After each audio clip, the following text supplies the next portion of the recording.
In a loud world, soft things get ignored. People talk fast. People shout. They rush. They push. They show their strength by speaking more and feeling less. But have you ever sat alone, in silence, and felt something different? A quiet voice inside. You. A feeling that says, you don't need to fight. You don't need to win. You just need to be true to who you are. That is your gentle voice. And it's still there, even if the world tells you to become someone else. When I was a child, people often told me, you're too quiet. You're too sensitive. You should speak up more. And sometimes I believed them. I tried to change. I laughed louder. I tried to act tough. I said things I didn't mean, just to fit in. But every night, when the noise faded and the lights were off, I felt tired. Not just in my body, but in my soul. Because pretending is heavy. And acting strong doesn't always mean you're strong. There is a kind of strength that doesn't make a sound. It doesn't need to shout. It doesn't need to fight for attention. It lives in your patience. It hides in your ability to walk away instead of argue. It glows in the way you choose to love, even when you've been hurt. That kind of strength is often unseen, but it is real, and it is powerful. One day, I saw a little girl in the park. She was playing alone. Another child came and grabbed her toy. The little girl didn't scream. She didn't hit back.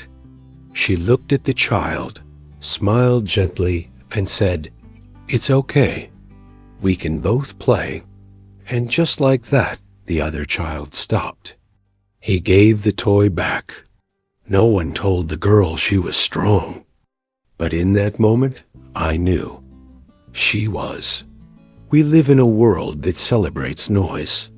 But the truth is, soft people change the world in quiet ways. You don't have to be loud to be powerful.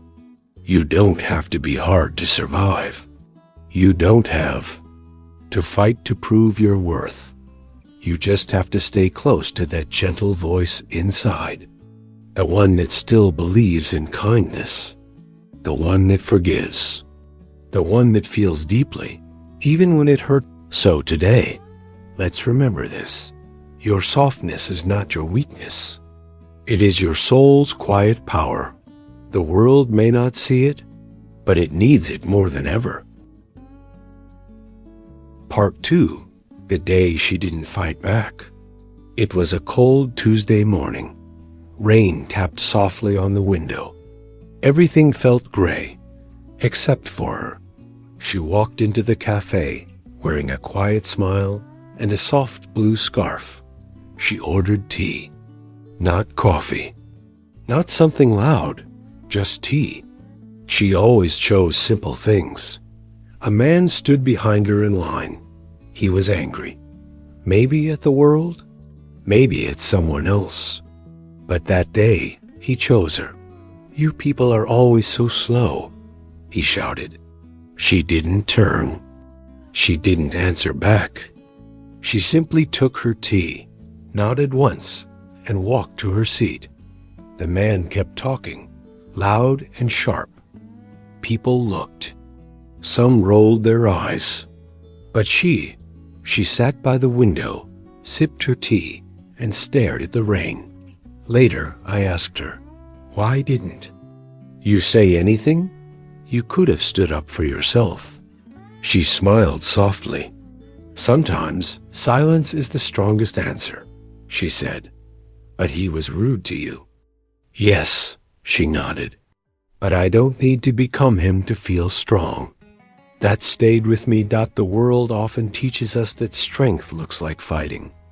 Back to be respected, we must fight back. Speak louder. Prove something. But what if strength sometimes looks like peace? What if real power is choosing not to react because you know who you are and no one can shake that. She told me, people carry storms inside them. You don't have to let their storm become yours. Those words changed me. She didn't fight back, not because she was weak, but because she was already strong enough. That day, she taught me something the world never did. That stillness can be strength. That calm is not the same as surrender. That walking away doesn't mean giving up. It means choosing yourself over chaos. She wasn't afraid to be kind. She wasn't afraid to stay soft. And in a room full of noise, she was the strongest one there. You don't always need to raise your voice to rise above. Sometimes rising means staying rooted. Sometimes winning means not playing their game. And sometimes the strongest hearts are the quietest ones. Part 3. Thorns around the heart. Some people look strong on the outside. They walk fast. They speak with sharp words. They smile like nothing can touch them. But if you look closer, you'll see something else. Not strength, but pain hiding behind the armor. One day, I met a man who never said thank you. He was always serious. He never laughed. If someone did something nice for him, he would look away. He seemed cold. But then one evening, when the cafe was quiet, he told me something. When I was a kid, he said, I used to be soft. I cried when animals got hurt. I used to hug my mom every day. He paused, but people made fun of me, called me weak. I learned to stop feeling. It was easier. I looked at him, not with pity, but with understanding that so many people, they were once soft, they were once kind, but life gave them scars. And over time, they grew thorns around their hearts. Thorns that say, don't come too close. Don't trust anyone. Don't feel too much. But here's the truth. Those thorns don't grow from weakness. They grow from wounds. Have you ever met someone who pushes others away, but secretly wants to be held? Have you ever felt like you have to protect your heart because it's been broken too many times? That's not coldness. That's fear in disguise. Fear of being soft again. Fear of being hurt again. We live in a world that says, don't feel too deeply. Don't care too much. Don't show your pain. But hiding your softness doesn't heal it. It only buries it deeper. Sometimes, the strongest thing you can do is to feel everything and still choose to be kind. To take down one thorn, then another, slowly, gently, like opening your heart to the sun again. I'm not saying it's easy. Some days, you'll want to shut the world out. But healing begins when you stop apologizing for your softness and start honoring it. You don't need to grow thorns to protect yourself. What you need is space, safe people, and the quiet reminder, I can be soft and still be safe, because the world doesn't need more armor. It needs more open hearts. Part 4. Kindness as a power. Kindness is not a small thing. It may look soft, but it holds great weight. It can stop anger. It can change a mind. It can save a life. People think power comes from control, from being louder, from winning arguments. But the truth is, power also lives in quiet moments. Moments when you choose kindness when it's hardest. I once knew a teacher named Maria. Her students were difficult. They shouted, laughed at her, ignored her words. Another teacher told her, you need to be stricter. Be cold. Show them you're in charge. But Maria didn't want to rule with fear. She came to class each day with calm eyes and a warm voice. She brought extra food for the boy who never had lunch. She noticed when the quiet girl had red eyes and asked if she was okay. She waited patiently for respect to grow, and it did. Weeks passed. The class grew quieter, not because they were afraid, but because they felt safe. Maria didn't shout. She didn't punish. She simply gave kindness again and again, until the room softened. One of her students wrote her a note. "You're the first adult who didn't give up on me." That is power. It doesn't need a crown. It doesn't need a title. It lives in the way you keep showing up, even when the world doesn't thank you. Kindness is not weakness. It's strength in a gentle form. It's the courage to care in a careless world. It's the bravery to give without knowing what you'll get back. The world doesn't change through noise. It changes when someone somewhere chooses to be kind when they don't have to be. And that someone could be you. Part 5. Soft Boundaries, Strong Roots. Being kind does not mean saying yes to everything. Being soft does not mean letting others walk all over you. True softness has strong roots. Imagine a tree. Its leaves move with the wind, but its roots go deep into the earth. It bends, but it does not break. That's how we should live. Gentle on the outside, firm within. I used to think saying no was mean. I didn't want to disappoint people, so I said yes, even when I was tired. Yes, even when it hurt me. Yes, even when I wanted to say no. And slowly, I began to disappear. Piece by piece, I gave myself away. Then one day, someone asked for something small, and I finally said, "I can't." I waited for anger. I waited to lose the friendship, but it didn't happen. They understood.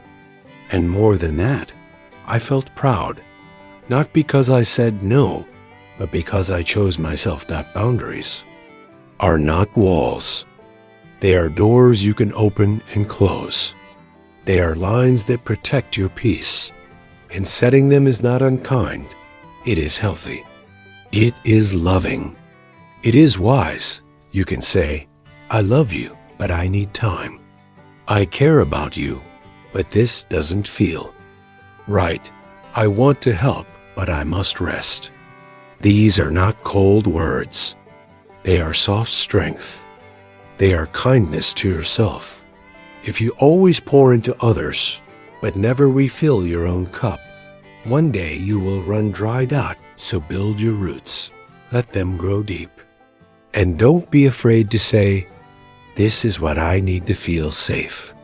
Because when you protect your energy, you become even more loving, even more present, even more whole. Softness without boundaries will break, but softness with roots will bloom.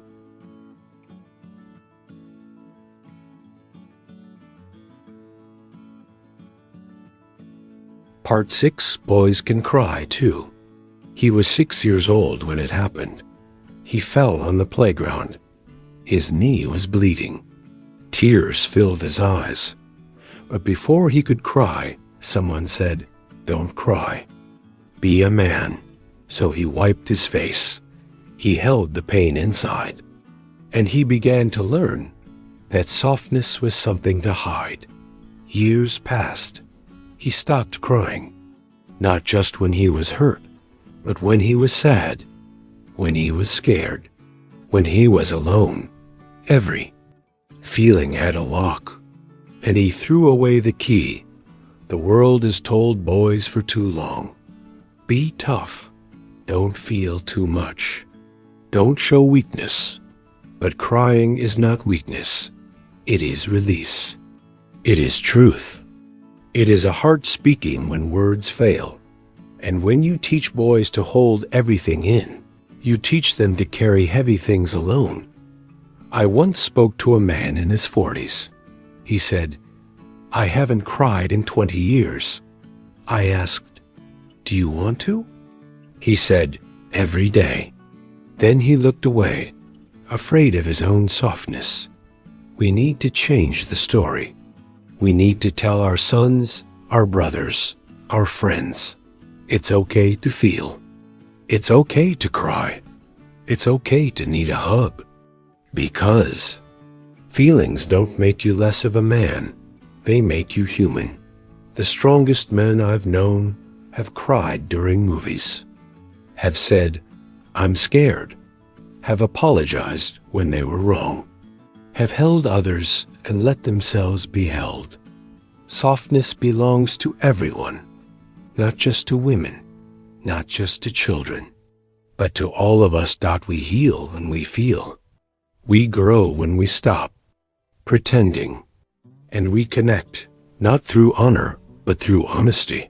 So yes, boys can cry, and they should, because in their tears there is courage, there is beauty, there is strength.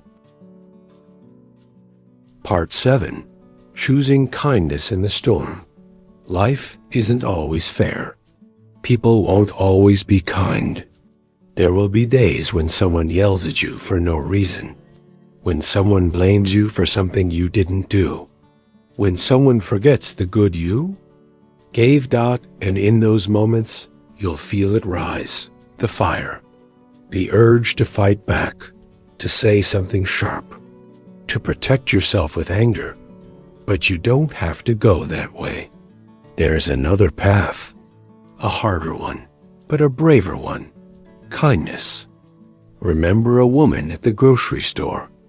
She was slow, her hands shaking as she counted coins. The man behind her groaned, rolled his eyes, muttered loud enough for everyone to hear, "Come on, people don't have all day." But the woman just smiled softly and said, "Thank you for your patience." She didn't meet cruelty with cruelty. She chose grace. And I watched as the man went silent, ashamed. Kindness in easy times is simple. Kindness in storms, that's power. It's saying, "I will not become what hurt me. I will not let this world turn me hard. I will still choose love. Even when I've been given less, some may laugh at you, call you naive, say you let people walk all over you, but they don't see the strength it takes to breathe instead of break, to smile instead of shout, to walk away without hate in your heart. You don't have to let people hurt you. Kindness doesn't mean staying silent when someone crosses a line. It means responding with wisdom, not rage. It means standing up for yourself without losing your light. So when the storm comes, and it will, you can still choose peace. You can still choose kindness, not because the world is kind, but because you are. And that matters. Part 8. Gentle doesn't mean silent. There is a myth that soft people stay quiet, that they avoid conflict, that they let things happen and say nothing. But being gentle doesn't mean you never speak up. It means you choose your words with care. You speak with love, not to hurt, but to heal. I once watched a woman in a meeting. Her voice was calm. Her tone was soft. But when someone made a cruel joke, she didn't laugh. She gently looked up and said, "That kind of joke makes people feel small. Let's not do that here." Silence filled the room. But it wasn't awkward. It was powerful.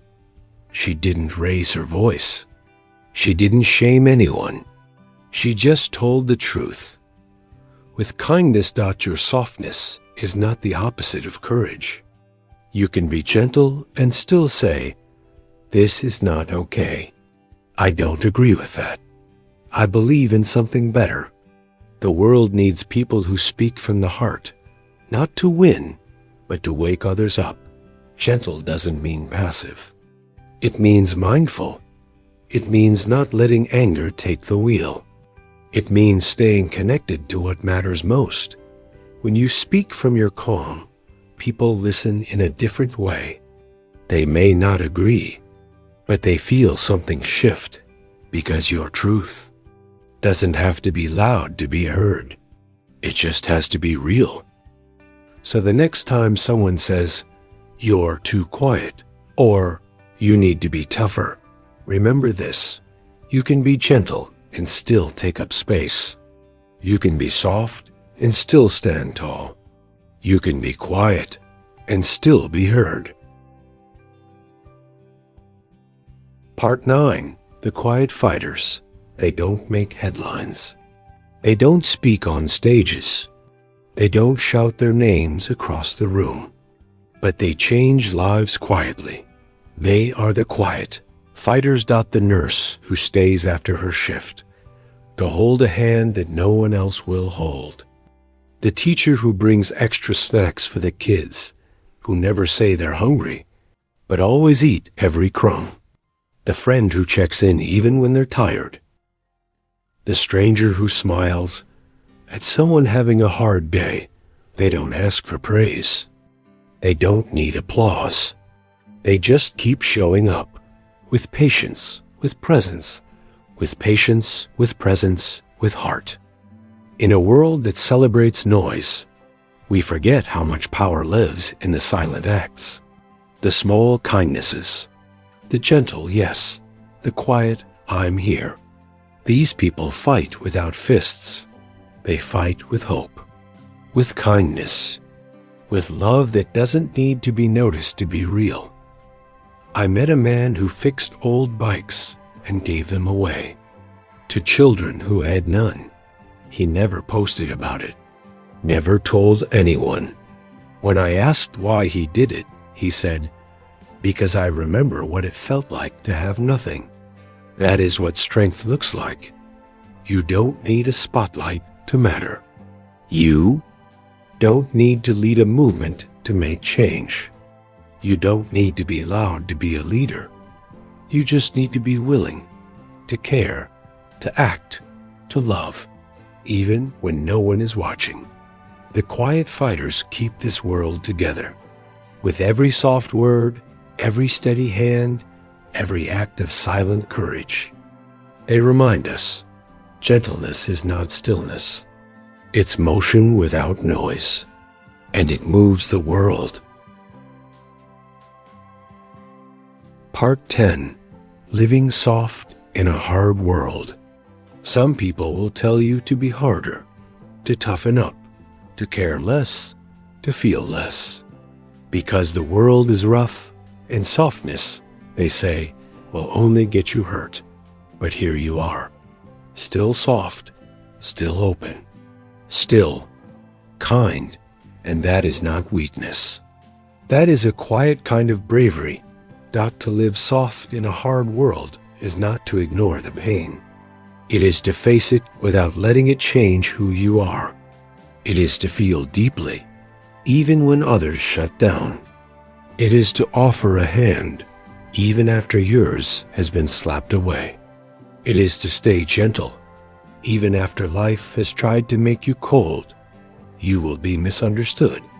People may say, "You're too sensitive, too emotional, too kind for your own good." Let them say it. They don't know the strength it takes to keep your heart open in a world that keeps trying to close it. They don't know the storms you've walked through without turning bitter. They don't know how many times you've chosen love over fear, peace over pride, understanding over revenge. Living soft doesn't mean being small. It means choosing your path with care. It means knowing your worth without needing to shout it. It means leaving space for beauty, even in the middle of chaos. So stay soft, not because the world is kind, but because you are. Stay soft. because your light matters. Your gentleness matters. Your presence quiet, steady, real is a gift. This world has enough noise, enough sharp edges, enough walls. What it needs is more softness, more warmth, more people like you. So don't let the world harden you. Let your softness be your rebellion. Let it be your strength. Let it be the reason someone else believes that kindness still exists, because it does in you.